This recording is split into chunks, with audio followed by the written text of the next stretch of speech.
how about that? So, looks like disconnect's on. Let me get my ass through this window. I don't know what kind of, not sure what kind of unit that is. I can tell you one thing, they don't build them like this no more. Interesting. Comfort Star. Okay. I don't know that I've ever seen a condenser like this, but all right. Let's get the old meter out and see what we got here. This looks like my common and yellow is gonna come in there for my call. Contactor. Here's my power in. Let's see if we got high voltage first. I know my furnace is running. Uh-oh. That ain't no good. Let's see if I got a call here. Yeah, there's my call. So I'm gonna assume my contactor's pulled in. And I'm assuming I got fuses. And it looks like it's single phase.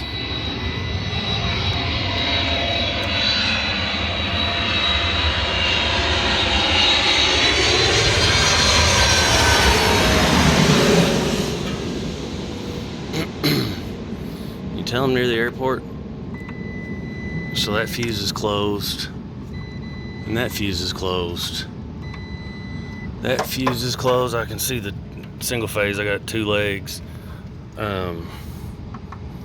3-leg disconnect, so we're not using the center fuse, but all the fuses are closed. And I'm assuming my breaker's tripped or off.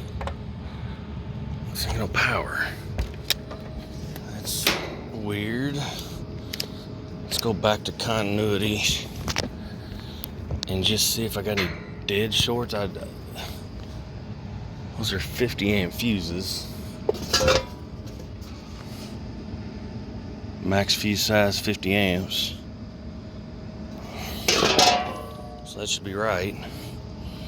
The question is why the hell, why didn't I blow a fuse? And yet I blew or tripped the breaker. No short there. This is not easy with one hand. No short there. We did have no shorts there. We did have some storms go through yesterday and through the night.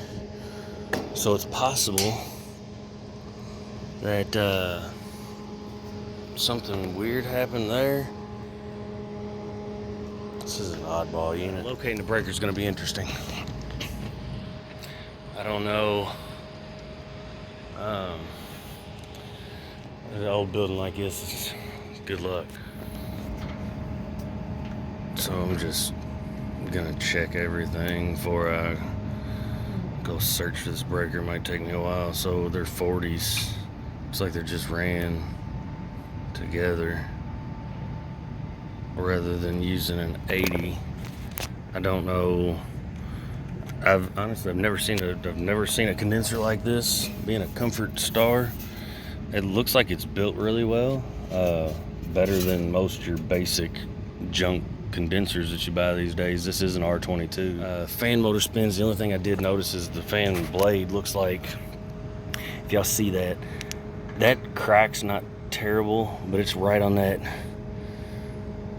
That would be concerning. The other one, I got a smaller spot on the fan blade there, right on the rivet. Same thing here on the other fan blade. So, I mean, we can write that up, but the fan blade spins and it looks okay. And because we had storms go through and I got no blown fuses, I'm gonna assume that either somebody turned the breaker off or we tripped the breaker for some reason. Contactor's pulled in. I got continuity, no resistance across my contactor. there's no reason why this guy shouldn't at least attempt to run.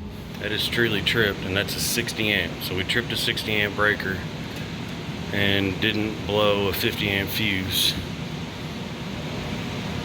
So I got to disconnect off. We should be able to do that. Should have power upstairs now. There we go. So I got 212 volts.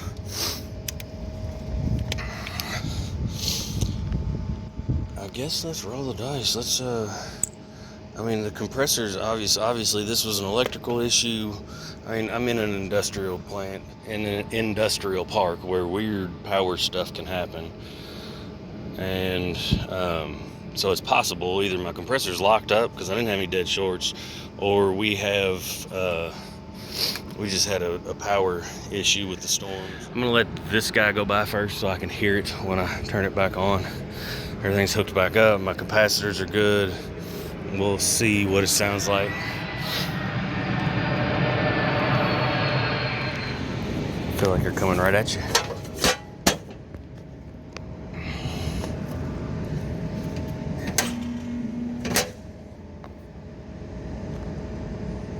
Compressor didn't sound like it wanted to start. Yep. Okay. So let's see what we can do with the compressor. What can we do to start it? We can try a hard start to get it broke free. And while I'm here, I'll give you a tip. If you see insulated spades like this, I don't know how well you can see, but there's a clip on the top of there. This will actually lock itself in place. So when you go to take it off, you got to squeeze here and it'll pull off real easy.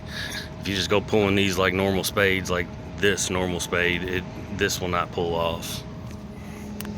That is the one thing. If I do get it started, I want to at least be able to cycle the damn thing. That way it's 80 degrees in there, it'll run all day. And tomorrow if it tries to start and it still don't want to start, it's back in the same boat.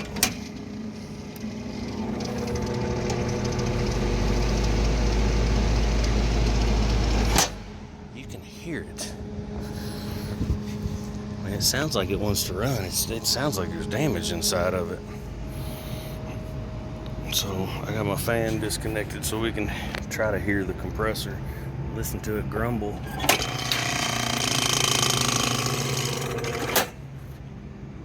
That thing's spinning. It's not pumping. Hey, you heard it. That thing was rotating. So it's not good. I mean, it's not doing much of anything. I don't feel. I've verified it's got refrigerant in it. I obviously don't have gauges on it, but it does have refrigerant. So that's not a good sound. Because you can hear it lock up. It's like it runs for a second.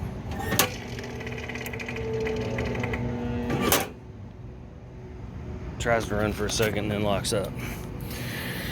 So unfortunately, I think I've done about all I can do for this guy. So for S&G, I want to see if it's trying to pump anything when it's rumbling like that.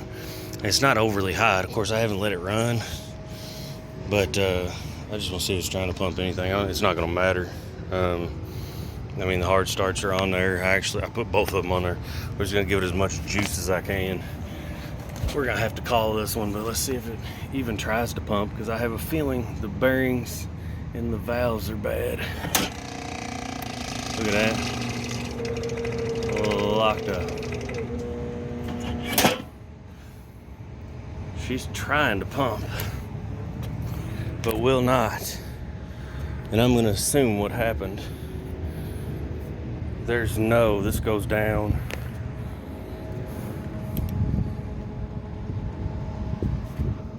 All the way to the ground floor, so what, 2 stories maybe? There is no suction line trap, no oil trap or anything. So I'm gonna assume over the years that we've just starved the compressor for oil, and now here we are. So it kind of is what it is. Can't win them all. Trade Bang, you found it. See y'all next time.